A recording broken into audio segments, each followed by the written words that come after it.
പരിശുദ്ധ പരമദിവ്യകാരുണ്യത്തിന് പരിശുദ്ധ പരമദിവ്യകാരുണ്യത്തിന് പരിശുദ്ധ പരമദിവ്യകാരുണ്യത്തിന്. എൻ്റെ പ്രിയപ്പെട്ടവരെ, ഉടമ്പടി ആരാധനയുടെ സമയമാണ്. ഉടമ്പടി എടുത്തിട്ടുള്ള എല്ലാ മനുഷ്യരും ഈ സമയം ആരാധനയിൽ പങ്കെടുത്ത് ഈ ആരാധന നമ്മൾ കർത്താവിൻ്റെ തിരുസന്നിധിയിൽ ഉടമ്പടി ചെയ്തിരിക്കുന്ന പോലെ ഈശോനെ അറിയാത്തവരെ അറിയിക്കുവാൻ, അറിഞ്ഞവരെ ആഴപ്പെടുത്തുവാൻ വേണ്ടി നിങ്ങൾ ഒരു സ്വർഗസ്ഥനായ ചൊല്ലിക്കൊണ്ട് ഇപ്പോൾ തന്നെ കർത്താവെ, ഞാൻ ഈ ഉടമ്പടിയുടെ ലിങ്ക് ഷെയർ ചെയ്യുകയാണ്. ഇത് അനേകം മക്കൾ ഇത് റീഡ് ചെയ്യാനും ഈ ധ്യാനം കൂടുവാനും ഇടയാക്കണമേ. പ്രിയമുള്ളവരെ, പിതാവിൻ്റെയും പുത്രൻ്റെയും പരിശുദ്ധാത്മാവിൻ്റെയും നാമത്തിലെ അമ്മമാതാവിൻ്റെ മധ്യസ്ഥതയിലാണ് നമ്മൾ ഈ ആരാധനയിൽ ആയിരിക്കുന്നത്. അതുകൊണ്ട് തന്നെ ദൈവനാമത്തിലായത് കാരണം യേശുക്രിസ്തുവിൻ്റെ നാമത്തിൻ്റെ ശക്തി ഒരു മനുഷ്യന് എത്രത്തോളം ആക്കത്തോടെയും തൂക്കത്തോടെയും അതിനെ പ്രയോഗിക്കാൻ കഴിയും, അതാണ് അവൻ്റെ അഭിഷേക ശക്തി എന്ന് പറയുന്നത്. എല്ലാവർക്കും അഭിഷേകം ഉണ്ടാവും, ചിലർക്ക് കൂടിയ നിലവാരമുള്ള അഭിഷേകം ഉണ്ടാവും. ആരാധന കൂടുമ്പോൾ ആരാധനയിൽ സംഭവിക്കേണ്ടതും സംഭവിക്കുന്നതുമൊക്കെ ഈ അഭിഷേകമാണ്. ചിലപ്പോൾ നമ്മുടെ കയ്യിലൊന്നുമില്ല, ജീവിക്കാൻ വകവില്ലാത്തൊരു കാലമാണ്. അപ്പം അങ്ങനെ വന്നാൽ പോലും അഭിഷേകം, അവൻ്റെ നാമത്തിനെക്കുറിച്ചുള്ള അഭിഷേകം ഉണ്ടെങ്കിൽ നമുക്ക് വീണ്ടും നഷ്ടപ്പെട്ടതെല്ലാം തിരിച്ചു പിടിക്കാമെന്നുള്ള വലിയൊരു സുവിശേഷം നമുക്ക് നൽകണത് പത്രോസിൻ്റെ ഏറ്റവും വലിയ ഒരു സുവിശേഷ കണ്ടുപിടുത്തമാണ്. കാര്യം പൊന്നോ വെള്ളിയോ എൻ്റെ കയ്യിലില്ല, അത് വലിയൊരു വിഷമമാണ്. കാര്യം പൊന്നും വെള്ളിയും ഇല്ലാത്തത് തന്നെയല്ല, ജീവിതം ആ മനുഷ്യനെ എപ്പോഴും കണ്ടാലും പോലീസ് അറസ്റ്റ് ചെയ്യുന്ന ഒരവസ്ഥയാണ്. അപ്പോൾ നമ്മൾക്ക് ചിലർക്ക് മാത്രമല്ല ആ അവസ്ഥ ഉള്ളത്. ചിലർക്ക് അവർക്ക് പലതരത്തിൽ ജപ്തി നടപടികൾ വന്നിരിക്കുന്നു, ചിലപ്പോൾ കോടതിയിൽ നിന്ന് കേസ് വന്നിരിക്കുന്നു, ചിലപ്പോൾ ജാമ്യം കിട്ടിയിട്ടില്ല, ചിലപ്പോൾ കള്ളക്കേസായിരിക്കും അത്. ഇങ്ങനെ വ്യത്യസ്തമായ സാഹചര്യങ്ങളിൽ നമുക്ക് പണവുമില്ല. അതുപോലെ തന്നെ പലരും ഇന്ന് തന്നെ കൗൺസിലിങ്ങിന് വന്നപ്പോൾ പലരും പറഞ്ഞത്, അച്ഛാ ഞങ്ങൾക്ക് എൻ്റെ ഓപ്പറേഷന് പോലും എനിക്ക് പണമില്ല, എൻ്റെ ഭർത്താവിന് ജോലിയില്ല, അതിൻ്റെ ഇടയ്ക്കാണ് ഈ ഓപ്പറേഷൻ വന്നിരിക്കുന്നത്. അതുകൊണ്ട് ദൈവം മാത്രമേ ഞങ്ങൾക്കുള്ളൂ എന്ന്. ഒരുപക്ഷെ ഒരു മനുഷ്യൻ്റെ ഏറ്റവും വലിയ സമ്പന്നതയുടെ സമയമാണ് ദൈവം മാത്രമുള്ള സമയം. ദൈവം മാത്രമുള്ള സമയം സമ്പന്നത മാത്രമല്ല, അതാണ് സമ്പന്നതയെന്ന് അനുഭവത്തിലൂടെ പഠിച്ച ആളാണ് പത്രോസ്. അദ്ദേഹത്തിൻ്റെ മുമ്പിൽ പോലും കൈനീട്ടുന്ന അവസ്ഥകളിലെ ആ കൈനീട്ടുന്ന മുടന്തനേക്കാളും ധർമ്മക്കാരനേക്കാളും ഗതികെട്ടവനായിട്ട് നിൽക്കുമ്പോഴും പത്രോസ് ആ ഗതികേട് ഒരിക്കലും പറയത്തില്ല, ഞാൻ ഗതികെട്ടവനാണെന്ന് പറയത്തില്ല. അതാണ് എൻ്റെ വിശ്വാസിയുടെ ഒരു നിലപാടാണത്. അതായത് ഞാൻ ഗതികെട്ടവനാണ്, എനിക്ക് പണമില്ലാത്തവനാണ്, എനിക്ക് ജോലിയില്ല, എനിക്ക് വീടില്ല, വീട് വെക്കാൻ സ്ഥലമില്ല, അതുപോലെ എന്നെ ആർക്കും വേണ്ട എന്നൊന്നും പത്രോസ് പറയത്തില്ല. കാര്യം എന്താണ്? എല്ലാം ഇല്ലാത്തപ്പോൾ ലോകം അങ്ങനെ കാണുമ്പോൾ തന്നെ പത്രോസ് പറയും, ഇതിനെല്ലാത്തിനെയും ഡിലീറ്റ് ചെയ്ത് കളയുന്ന ഒരു ആളെനിക്കുണ്ട്. പൊന്നോ വെള്ളിയോ എൻ്റെ കയ്യിലില്ല, പക്ഷേ എനിക്ക് ഒരാളുണ്ട്, അത് നസ്രായൻ യേശുവാണ്. അവൻ്റെ മഹത്വം എന്ന് പറയുന്നത് അവൻ മരിച്ചിട്ട് ഉയർത്തെഴുന്നേറ്റവനാണ്. ആ ഉയർത്തെഴുന്നേറ്റവൻ്റെ ഉന്നതമായ നാമത്തിൽ നീ എഴുന്നേറ്റ് നടക്കാൻ ഞാൻ കൽപ്പിക്കുമെന്ന് പറയുമ്പോൾ അവൻ എഴുന്നേറ്റ് നടക്കും. രണ്ടുപേരും ഒന്നും തുടങ്ങുകയാണ്, സഭ ഒന്നേം തുടങ്ങുകയാണ്, ആ മുടന്തൻ ഒന്നേം തുടങ്ങുകയാണ്. എല്ലാം നഷ്ടപ്പെട്ടതെല്ലാം ഒന്നേം തുടങ്ങാൻ ഒരു നാമം മാത്രമേ, യേശുക്രിസ്തുവിന് നാമം മാത്രമേ ലോകത്തിൽ നൽകപ്പെട്ടിട്ടുള്ളൂ. ആ ഉന്നതമായ നാമത്തെ ഓർത്തുകൊണ്ട് സ്തുതിക്കട്ടെ.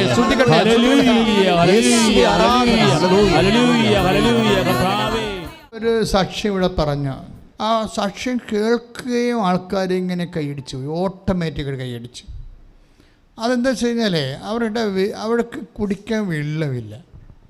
നിങ്ങൾ ലത എന്ന് പറഞ്ഞ ഒരു ഹൈന്ദവ സഹോദരിയാണ്, അവർക്ക് കുടിക്കാൻ വെള്ളമില്ല. നമുക്കത് പെട്ടെന്ന് ആ സാക്ഷ്യം മനസ്സിലാവത്തില്ല. കുടിക്കാൻ വെള്ളമില്ലാത്ത ഒരവസ്ഥ നമുക്ക് വന്നാൽ. കാര്യം അവർ കുറച്ച് എനിക്കുണ്ട് കോട്ടയം ഏതോ ഡിസ്ട്രിക്റ്റിൽ താമസിക്കും. അവിടെ ഒത്തിരി ആഴത്തിൽ കുഴിച്ചാൽ മാത്രമേ, കിണർ കുഴിച്ചാൽ മാത്രമേ വെള്ളം കിട്ടത്തുള്ളൂ. പക്ഷേ ഇപ്പോൾ മാർച്ച് മാസമായപ്പോൾ ഇത്രയും വലിയ വരൾച്ചയിൽ അവിടെ കിണർ വറ്റിപ്പോയി. കിണർ എല്ലാ മാർച്ചിലും വറ്റും. ആയിരക്കണക്കിന് കിണറാണ് കേരളത്തിൽ പറ്റണത്, നമുക്കറിയാം അല്ലേ.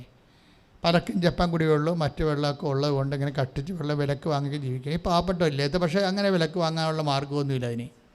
ഇപ്പോൾ ചെറിയ കഞ്ഞി വെക്കാനും അതുപോലെ ഉടുപ്പ് കഴുകാനും ഒക്കെ വെള്ളം വിലക്ക് മേടിക്കുന്നവരുണ്ട്. അങ്ങനെയുള്ള സിറ്റുവേഷൻ അല്ല ലത ഈ കിണർ പറ്റിപ്പോടുകൂടി ആ പ്രദേശങ്ങ് പിന്നെ അടുത്ത് വെള്ളമുള്ളത് അടുത്ത വീട്ടിലാണ്. കുറച്ച് നടക്കുമ്പോൾ ഒരു വീട്ടിൽ കിണറുണ്ട്, അവർക്ക് വെള്ളമുണ്ട്. അപ്പോൾ അവിടെ നിന്ന് ചെന്ന് കോരിക്കൊണ്ട് വരണം. പക്ഷേ ലതയുടെ ഇരിപ്പ് കണ്ടിട്ട് വെള്ളം കോരാൻ പറ്റിയൊരു ഇരിപ്പല്ല, കതച്ചു പോകാൻ പറ്റുന്നത്. വണ്ണമൊക്കെ ആയിട്ട് ഇങ്ങനെ ഇരിക്കുകയാണ്, എന്തൊക്കെ രോഗമുണ്ടെന്ന് തോന്നണം. പക്ഷേ ലതയുടെ അപ്പോൾ ആ വീട്ടിൽ ചെന്നപ്പോൾ അവർ പറഞ്ഞ് ഇത്തിരി വെള്ളം തരുമെന്ന് ചോദിച്ചപ്പോൾ അവരെന്നാ പറഞ്ഞെന്നറിയാവോ?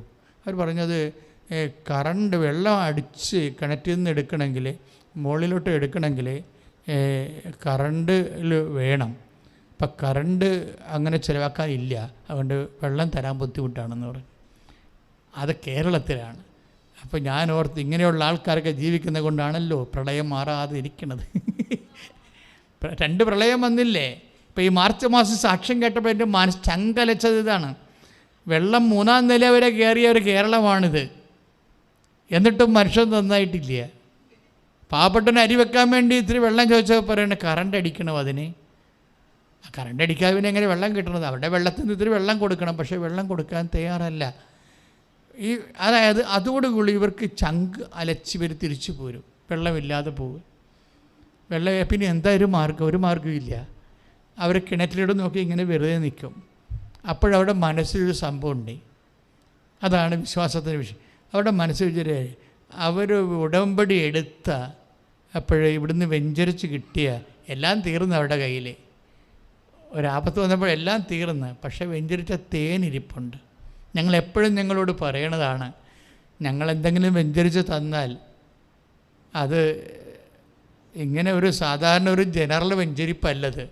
അത് കർത്താവിൻ്റെ കുർബാന അർപ്പിച്ചു, അതിനുശേഷം 12 ദിനം പ്രാർത്ഥന ചൊല്ലിയാണ് നിറച്ച വസ്തുക്കൾ തരണത്.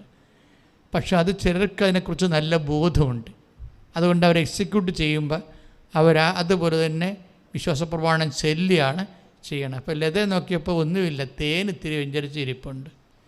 ഇവരെന്നാ ചെയ്തെന്ന് വെച്ച് കഴിഞ്ഞാൽ ഇവർ തേൻ എടുത്തിട്ട് മാതാവേ ഒരു മാർഗ്ഗവുമില്ല, അമ്മ ഇല്ലാതെ വേറൊരു മാർഗ്ഗമില്ലേ, ഇത്തിരി കുടിവെള്ളത്തിന് വേണ്ടിയാണ് ഇത് ചെയ്യണതെന്ന് പറഞ്ഞുകൊണ്ട് ഇവർ വരണ്ട് ഉണങ്ങിപ്പോയ കിണറ്റിലോട്ട് താഴേക്ക് ഈ തേനിങ്ങനെ വിശ്വാസപ്രമാണം ചൊല്ലി തേനിങ്ങനെ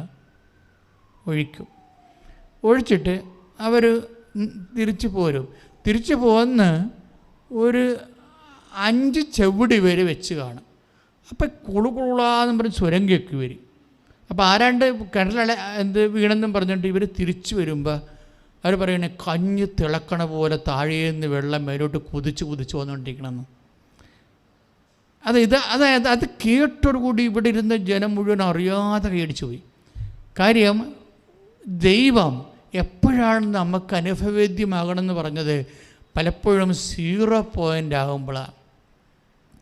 നമ്മൾ 0 ആയിപ്പോയി. ആരിപ്പോൾ ഒരു ഗ്ലാസ് വെള്ളത്തിന് പോലെ ഒരു അയൽവാസിനെ കൊണ്ട് പ്രയോജനമില്ലാത്ത രീതിയിൽ നമ്മളിങ്ങനെ ആയിത്തീരുമ്പോൾ നമുക്ക് ആരുമില്ലല്ലോ. പിന്നെ എന്താണ്, നമുക്ക് ആരുമില്ലെങ്കിലും നമുക്ക് ദൈവം ഉള്ളത് ഈ ലതയുള്ള ആൾക്കാരുടെ വിശ്വാസം ആണ് ഈ ദൈവത്തെ നമുക്ക് സംലഭ്യമാക്കുന്നത്. വരണ്ട കിണർ. അപ്പം ഞാനിത് കേട്ടപ്പോഴേ എൻ്റെ മനസ്സിൽ വന്നൊരു വിഷയമേ, അതായത് ഈ വചനം സാക്ഷ്യം കേട്ട് ജനങ്ങളിങ്ങനെ ഇന്ന് കൈയടിച്ച് അഭിഷേകം കൊണ്ട് നിൽക്കുന്ന സമയത്ത് എൻ്റെ മനസ്സിൽ വന്നൊരു വിഷയമേ, ഇത് പണ്ട് മുതലേ ദൈവം ചെയ്യണ ഒരു കാര്യമാണ്. കാറ്റില്ല, ബൈബിളുണ്ടത്. എന്താണ്? കാറ്റില്ല, മഴയില്ല, അരുവിത്തടങ്ങൾ വെള്ളം കൊണ്ട് നിറയുമെന്ന്. എന്ന് വെച്ച് കഴിഞ്ഞാൽ അത് കാറ്റ് എന്ന് പറഞ്ഞാൽ നിങ്ങൾ കാറ്റില്ല, മഴയില്ല, അരുവിത്തടങ്ങൾ വെള്ളം കൊണ്ട് നിറയും. അപ്പോഴേ എന്നാ പറ്റി, നമ്മുടെ മനസ്സിലിരിക്കുന്ന ഒരു റീസണിങ് ഉണ്ട്. റീസണല്ല, ബുദ്ധിയില്ലേ? എന്താ പറയണത്? നമ്മൾക്ക് വെള്ളം വേണമെങ്കിൽ എന്ത് വേണം? മഴ വേണം അല്ലേ? മഴ വേണമെങ്കിൽ എന്ത് വേണം? കാറ്റ് വേണം.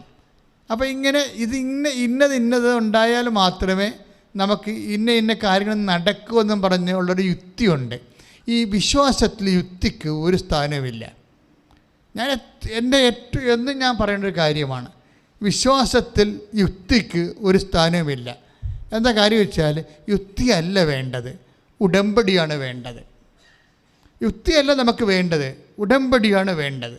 എന്താ കാര്യമെന്ന് വെച്ച് കഴിഞ്ഞാൽ, ഈ യുക്തിയില്ലാത്തൊരു കാര്യമാണ് ദൈവം മറിയത്തോട് പറയണത്. വ്യക്തമല്ലേ? ഒരു യുക്തിയുമില്ല. നീ ഗർഭം ധരിച്ചൊരു പുത്രനെ പ്രസവിക്കും.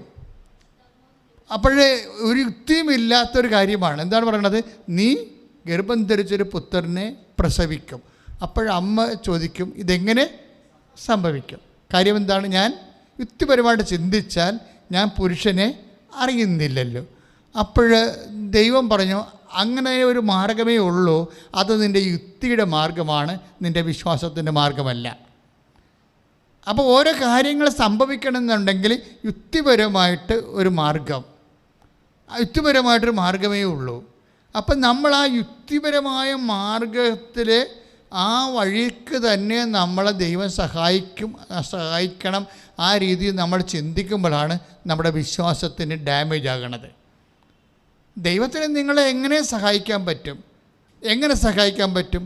ഉടമ്പടിയിലൂടെ സഹായിക്കാൻ പറ്റും. അങ്ങനെയാണ് ഉടമ്പടി രൂപപ്പെട്ട് വരണത്. എന്താ പറയണത്? പരിശുദ്ധാത്മാവ് നിൻ്റെ, ഇതെങ്ങനെ സംഭവിക്കുമെന്ന് ചോദിക്കുമ്പോൾ മാലാഖ എന്ത് പറയും? പരിശുദ്ധാത്മാവ് നിൻ്റെ മേൽ വരും. എന്നിട്ട് പറയും, എങ്ങനെയുള്ള പരിശുദ്ധാത്മാവ്? അത്യുന്നതൻ്റെ ശക്തി. എന്നിട്ട് പറയും, ഇനി സംശയമാണെങ്കിൽ നിനക്ക് വേണ്ടി ഞാനൊരു എക്സാമ്പിൾ കാണിക്കുക. നിൻ്റെ ചാർച്ചക്കാർ എലിസബത്ത് ഇപ്പോഴും പ്രഗ്നൻ്റാണ്, അവർ 6-ാം മാസമാണ്, പണ്ടവർ വന്ധ്യയായിരുന്നു എന്ന് പറയും, ദൈവത്തിനൊന്നും അസാധ്യമല്ല. അപ്പോൾ ദൈവത്തിനൊന്നും അസാധ്യമല്ല എന്ന് പറയണത് എന്താണ്? യുക്തിപരമായിട്ടല്ലാത്തയും കാര്യങ്ങൾ ഈ ലോകത്ത് നടക്കുമെന്നാണ്. ക്ലിയർ അല്ലേ? നീ IELTS പാസ്സാക്കിയത് നിന്നെ പാസ്സാക്കാതെ നിന്നെ വേണേൽ കർത്താവിന് കാനഡയിൽ കൊണ്ടുപോകാം. ഇറ്റ്സ് വെരി സിമ്പിളാണ്. ഇപ്പം നിങ്ങൾ പറയാം, നിങ്ങളുടെ വസ്തു വിൽക്കണം അച്ഛാ, ഞങ്ങൾ ഉടമ്പടി ചെയ്തിട്ടുണ്ട്, മളെ കെട്ടിക്കാൻ വേണ്ടിയാണ് വസ്തു വിൽക്കണത്, അല്ലെങ്കിൽ വീട് ആ വസ്തു വിറ്റാൽ മാത്രമേ ഈ വീട് വെക്കാൻ പറ്റത്തുള്ളൂ എന്നൊക്കെ പറയും. പക്ഷേ നിൻ്റെ വസ്തു വിൽക്കാതെയും കർത്താവിന് നിനക്ക് വീട് വെച്ച് തരാൻ പറ്റും. എൻ്റെ മക്കളെ, എപ്പോഴും നമ്മൾ ശ്രദ്ധിക്കണതേ, ഈ വിശുദ്ധ ലൂക്കായുടെ സുവിശേഷം 1:37 ശേഷം അപ്പോൾ ദൈവത്തിനൊന്നും അസാധ്യമല്ലല്ലോ എന്ന് പറയുമ്പോഴാണ് അമ്മ ഉടമ്പടി ചെയ്യണത്. അമ്മ എന്താ പറയണത്? ഇതാ കർത്താവിൻ്റെ ദാസി. പിന്നെന്താ പറയണത്? അങ്ങ് പറഞ്ഞതുപോലെ എന്നിൽ സംഭവിക്കട്ടെ. ഒന്ന് പറഞ്ഞേ, ഇതാ കർത്താവിൻ്റെ ദാസി, അങ്ങ് പറഞ്ഞതുപോലെ എന്നിൽ സംഭവിക്കട്ടെ. ഇതാണ് പുതിയ നിയമത്തിൽ ആദ്യത്തെ ഉടമ്പടി വചനം.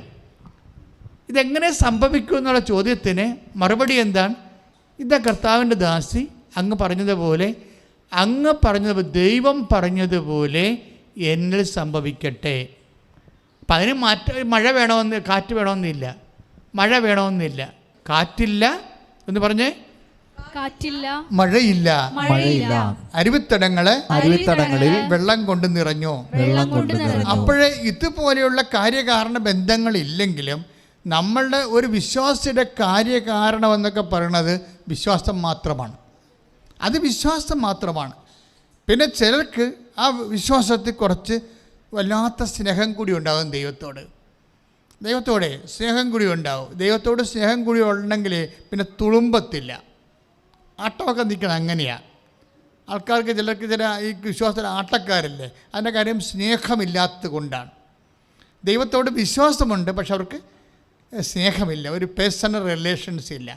അപ്പം അതുകൊണ്ട് അവർക്ക് ആട്ടും. നമ്മളിപ്പോൾ ഒരു കുറ്റിയിട്ടതിന് ശേഷം പിന്നെ അത് ഉറക്കാൻ വേണ്ടി കുറച്ച് മണ്ണ് കൂടി അതിൻ്റെ അകത്ത് കോരിയൊക്കെ ഇടത്തില്ല ആൾക്കാർ. അതിൻ്റെ അകത്ത് കുറ്റി ഉറക്കാൻ വേണ്ടി ചെയ്യണതാണ്. അതെന്ന് പറഞ്ഞാൽ അതുപോലെ തന്നെയാണ് ഈ വിശ്വാസത്തിൻ്റെ കൂടെ സ്നേഹം കൂടിയാണ് ഉണ്ടെങ്കിൽ ആട്ടം ഉണ്ടാകത്തില്ല. പിന്നെ യേശുവിനെ ഉദരത്തിലേക്ക് സ്വീകരിക്കാൻ വേണ്ടി പരിശുദ്ധ അമ്മ ചെയ്തത് എന്താണ്? ഉടമ്പടിയാണ് ചെയ്തത്. എപ്പോഴും നമ്മൾ മനസ്സിലാക്കണം. എന്താ കാര്യം? ഇതാ കർത്താവിൻ്റെ ദാസി എന്ന് പറഞ്ഞേ,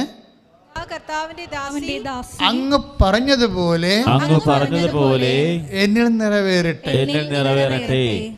അത് തന്നെയാണ് കാനായിലെ യോഹന്നാന്റെ സുവിശേഷം 2:5. എന്താ പറയുക? അതും ചോദിക്കണേ എന്താണ്? എങ്ങനെ സംഭവിക്കും? അവർക്ക് വീഞ്ഞില്ല എന്ന് പറയുമ്പോൾ അതിൽ എനിക്ക് നിനക്കും എന്ത്, അതാണ് എങ്ങനെ സംഭവിക്കും, ചെയ്യേണ്ട കാര്യം എന്താണെന്ന് ചോദിക്കും. ആ ഡയലോഗ് ചെന്ന് അവസാനിക്കണത് എങ്ങനെയാണ്? എൻ്റെ സമയം ഇനിയും സമാഗതമായിട്ടില്ലല്ലോ. അതാണ് ഈശോ പറയണത്. ഈശോ പറയുന്ന സമയം ഏതാണ്? ഇപ്പം വിശുദ്ധ യോഹന്നാൻ 2:3 അല്ലേ? എൻ്റെ സമയം ഇനിയും സമാഗതമായിട്ടില്ലല്ലോ. അപ്പോൾ ഇതിനൊക്കെ ദൈവത്തിൻ്റെ സ്വാഭാവിക അനുഗ്രഹത്തിന് നമുക്ക് ഉടമ്പടിയുടെ ലഭിക്കുന്ന സ്വാഭാവിക അനുഗ്രഹമല്ല, അസ്വാഭാവികമായ അനുഗ്രഹമാണ്. അതാണ് ഉടമ്പടിയുടെ വ്യത്യാസം. അല്ലെങ്കിൽ നമുക്ക് വല്ല നൊവേന വല്ലതും കൂടിയാൽ മതിയായിരുന്നു. ഉടമ്പടിയിലൂടെ നമുക്ക് ലഭിക്കുന്ന സ്വാഭാവിക അനുഗ്രഹമല്ല. എന്താ പിന്നെ? അസ്വാഭാവിക അനുഗ്രഹമാണ് കിട്ടണത്. എന്താ കാര്യമെന്ന് വെച്ച് കഴിഞ്ഞാൽ, ഇപ്പം തന്നെ ചോദ്യം എന്താണ്? അവർക്ക് വീഞ്ഞില്ല എന്ന് കാനായിലെ കല്യാണ വേദിയിൽ പറയുമ്പോൾ ഈശോ ചോദിക്കണത് എന്താണ്? അതിനെനിക്കും നിനക്കും എന്ത്? അതായത് എൻ്റെ സമയം ഇനിയും സമാഗതമായിട്ടില്ലല്ലോ എന്ന് വെച്ചാൽ എന്താണ് സമയം? അവിടുത്തെ യേശുവിൻ്റെ സമയം എന്ന് പറഞ്ഞത് എന്താണ്? അത് മർക്കോസിൻ്റെ സുവിശേഷമാണ് അല്ലേ? മർക്കോസിൻ്റെ സുവിശേഷം 1:15 എന്താണ്? അനുതപിക്കുക, ഏറ്റു പറഞ്ഞേ, സുവിശേഷത്തിൽ വിശ്വസിക്കുക. അതിൻ്റെ മുമ്പിൽ പറയുന്നുണ്ട് സമയം സമാഗതമായിരിക്കുന്നു. പറഞ്ഞേ, അനുദപിക്കുക, സുവിശേഷത്തിലെ വിശ്വസിക്കുക. അപ്പോൾ ഈ വചനം മർക്കോസിൻ്റെ 1:15 വചനമാണ് നമ്മളെ യോഹന്നാൻ്റെ 2:3 വചനമായിട്ട് കണക്ട് ചെയ്യണത്. എന്താണ്? അതിലെനിക്ക് നിനക്കും എന്താണ്? എൻ്റെ സമയം ഇനിയും സമാഗതമായിട്ടില്ലല്ലോ. എന്താണ്? അനുതാപത്തിൻ്റെ സുവിശേഷം പ്രസംഗിച്ചതിന് ശേഷമാണ് സ്വാഭാവികമായി രക്ഷയുടെ കാലം വരുന്നത്. അതാണ് എൻ്റെ വിഷയം. രക്ഷയുടെ കാലം എങ്ങനെയാണ്? അനുതാപത്തിലൂടെയാണ് വരുന്നത്. പക്ഷേ അനുതാപത്തോടെ വരുമ്പോഴും അതിനെല്ലാം നിലനിൽക്കുന്നൊരു ഭൗതിക യാഥാർത്ഥ്യമുണ്ട്. അപ്പോൾ അമ്മ എന്താ പറയുക? അമ്മയുടെ ഒരു നിലപാട്, മരിയൻ നിലപാട് വ്യത്യാസമാണ്, സത്യമായിട്ട് വ്യത്യാസമാണ്. മരിയൻ നിലപാട് ദൈവത്തിൻ്റെ പൊതു നിലപാടിനോട് യോജിച്ചുകൊണ്ട് തന്നെ മനുഷ്യൻ്റെ നിലനിൽപ്പിനെ 1-ാം സ്ഥാനം കൊടുത്തുകൊണ്ട് ഈശോ മറിയം പറയാതെ പറഞ്ഞൊരു കാര്യമുണ്ട്. ഈശോ, നീ പറഞ്ഞെനിക്ക് മനസ്സിലായി. ഈ കുടുംബനാഥനൊക്കെ നീ ആരാണെന്ന് തിരിച്ചറിഞ്ഞതിന് ശേഷം ഈ കുടുംബനാഥൻ, ഇപ്പം നീയുണ്ട്, ഞാനുണ്ടല്ലേ? അവിടെ എഴുതിയിട്ടുണ്ടല്ലോ, വചനത്തിൽ എഴുതിയിട്ടുണ്ട്. യേശു ഉണ്ട്, യേശുവിൻ്റെ അമ്മ അവിടെ ഉണ്ടായിരുന്നു, യേശുവും ശിഷ്യന്മാരും വിരുന്നിന് ക്ഷണിക്കപ്പെട്ടിരുന്നു. അപ്പോഴതാണ് യോഹന്നാൻ 2:2 പറയുന്നത്. അപ്പോൾ എന്താ പ്രശ്നം വെച്ചാൽ, ഈശോ എന്താ പറയണത്? ഈശോ ആരാണെന്ന് ആ മനുഷ്യൻ അറിയണം. ഈശോ ആരാണെന്ന് അറിയണം. അറിഞ്ഞാൽ മാത്രം പോരാ, അറിഞ്ഞിട്ട് അവന് അനുതാപം ഉണ്ടാകണം. അങ്ങനെ അനുതാപം യേശുവിനെ അറിഞ്ഞതിന് ശേഷം, അനുതാപം ഉണ്ടായതിന് ശേഷമാണ് അവർക്ക് അനുഗ്രഹം കിട്ടേണ്ടത്. അതാണ് സുവിശേഷത്തിൻ്റെ ലോജിക്ക് എന്ന് പറയുന്നത്. സുവിശേഷത്തിൻ്റെ ലോജിക്ക് അതാണ്. പക്ഷേ അതേസമയം തന്നെ മരിയൻ ലോജിക്കുണ്ട്. എന്താണ് ലോജിക്ക്? അതായത് ഒരു മനുഷ്യനെ ദൈവം അനുഗ്രഹിക്കുന്ന 2 മാർഗങ്ങളെടുക്കും. ഒരു മനുഷ്യനെ ദൈവം അനുഗ്രഹിക്കുന്ന 2 മാർഗങ്ങളെടുത്തു. ഒന്ന്, ഒരു മനുഷ്യനെ അല്ലെങ്കിൽ ഒരു കുടുംബത്തെ ദൈവം അനുഗ്രഹിക്കുന്നതിന് 2 മാർഗങ്ങളെടുക്കും. ഒരു മാർഗം എന്താണ്? ഒരു മാർഗം വിശുദ്ധ യെശയ്യായുടെ വചനമാണ്. അനുതപിച്ചാൽ നീ, അനുസരിച്ചാൽ നീ അനുഗ്രഹം പ്രാപിക്കും. അപ്പോൾ ആദ്യം പറഞ്ഞത് എന്താണ്? അനുതപിച്ചാൽ നീ ഐശ്വര്യം പ്രാപിക്കും. അതായത് അനുസരിച്ചാൽ, അനുസരണം എന്നാണ് അവിടെ വാക്ക് ഉപയോഗിച്ചിരിക്കുന്നത്. ദൈവവചനത്തെ അനുസരിച്ച് അനുതാപം ഉണ്ടായാൽ നിനക്ക് സംഭവിക്കും? അനുഗ്രഹം പ്രാപിക്കും, അല്ലെങ്കിൽ ഐശ്വര്യം പ്രാപിക്കും. അപ്പോഴാദ്യം വരുന്നത് എന്താണ്? അനുതാപമാണ് വരുന്നത് അല്ലേ? അതേസമയം തന്നെ ദൈവത്തിൻ്റെ രീതി തന്നെയാണ്. ഒരു മനുഷ്യനെ ആദ്യം അനുഗ്രഹിക്കും, എന്നിട്ട് അവൻ അനുദപിക്കും. അതും ദൈവത്തിൻ്റെ ഒരു രീതിയാണ്. അതായത് ആദ്യം അനുഗ്രഹിക്കും, അനുഗ്രഹിച്ച് കഴിയുമ്പോൾ ദൈവം ആരെന്ന് അവന് തിരിച്ചറിയും. അങ്ങനെ അവന് അനുതാപം ഉണ്ടാവും. അതാണ് പത്രോസിന് സംഭവിക്കുന്നത്. പത്രോസ് രാത്രി മുഴുവൻ പണിപ്പെട്ടിട്ട് ഒന്നും കിട്ടാതെ അലഞ്ഞ് വലഞ്ഞ് നടന്ന സമയത്ത് യേശു പറഞ്ഞു, നീ ആഴങ്ങളിലേക്ക് നീക്കി വലയെറിക്കുക, നിനക്ക് കിട്ടൂ എന്ന് പറയും. അപ്പോഴേ അതോടുകൂടി ഇവൻ്റെ വള്ളം നിറച്ച് മീൻ കിട്ടും. അതോടുകൂടി എന്ത് പറയും? പത്രോസ് കമന്നിട്ടിച്ച് കർത്താവിൻ്റെ കാലേ വിടും. കർത്താവേ അറിഞ്ഞില്ല എന്ന് പറയും, ഞാൻ പാപിയാണ്, എന്നിൽ നിന്ന് അകന്നു പോകണമേ. അപ്പം 5:8 അതുണ്ട്. എന്താ, അതൊരു ദൈവത്തിൻ്റെ ഒരു മെത്തേഡാണ്. എന്താണ്? ആദ്യം അപ്പം ഐസിയായിൽ എപ്പോഴും ചെയ്യണം എന്താണ്? ആദ്യം ഇവനെ അനുദപിക്കണം, അതിനുശേഷമാണ് അനുഗ്രഹം കൊടുക്കുന്നത്. ജോഷുവയും അതാണ് ഫോളോ ചെയ്യണത്. 3:5 ജോഷുവ 3:5 എന്താ പറയണത്? നിങ്ങൾ അനുദപിക്കുക, പശ്ചാത്തപിക്കുക, നാളെ നിങ്ങളുടെ ഇടയിൽ കർത്താവ് അത്ഭുതം പ്രവർത്തിക്കും. പക്ഷേ അതൊരു പദ്ധതിയാണ്. പക്ഷേ രക്ഷകൻ വാഗ്ദാനം ചെയ്യണവരെ അങ്ങനെയാണ് ദൈവത്തിൻ്റെ ഒരു രീതി. രക്ഷകനെ വാഗ്ദാനം ചെയ്ത് വചനം മാംസമായി രക്ഷകൻ ഈ ഭൂമിയിൽ അവതരിച്ചു കഴിഞ്ഞാൽ പിന്നെ എന്താണ്? അനുഗ്രഹത്തിൻ്റെ കാലമായി. ഇനി അനുഗ്രഹം, അതുകൊണ്ടാണ് അനുഗ്രഹം ലഭിച്ചു കഴിയുമ്പോഴാണ് പത്രോസിന് അനുതാപം ഉണ്ടാകണത്. നമ്മൾ ഈ വിശുദ്ധ ലൂക്കാസ് വിശേഷം 5:8 വല നിറച്ച് മീൻ കയറി വള്ളം വില്ലിക്ക് വില്ലി പെട്ടക്കണ സമയത്താണ് പറയണത്, കർത്താവിനെ അവൻ തിരിച്ചറിയും, യേശു ആരാണെന്ന് തിരിച്ചറിയും. അതുകൊണ്ട് അവൻ കർത്താവെ ഞാൻ പാപിയാണെന്ന് പറയും. അപ്പോൾ മറിയം ഈ രക്ഷയുടെ യുഗമാണ് ഉദ്ഘാടനം ചെയ്യണത്. പഴയ നിയമത്തിൻ്റെ യുഗമല്ല, രക്ഷയുടെ യുഗം. എന്നുവെച്ചാൽ ആദ്യം അനുഗ്രഹം, പിന്നെ അനുതാപം. അതുകൊണ്ടാണ് ഉടമ്പടി വരുമ്പോൾ പലതരത്തിലുള്ള ആൾക്കാർ ഉടമ്പടിയിൽ വരും. ഉടമ്പടി വരുന്നവർക്ക് അക്രൈസ്തവരും ഉടമ്പടി എടുത്തിട്ടുണ്ട്, എല്ലാ മനുഷ്യരും ഉടമ്പടി എടുത്തിട്ടുണ്ട്. യേശുവിനെ അറിയാവുന്നവരും അറിയാൻ പാടാത്തവരും ഒക്കെ ഉടമ്പടി എടുത്തിട്ടുണ്ട്. പക്ഷേ ഉടമ്പടി എടുക്കുമ്പോൾ അവരെ ദൈവം അനുഗ്രഹിക്കും.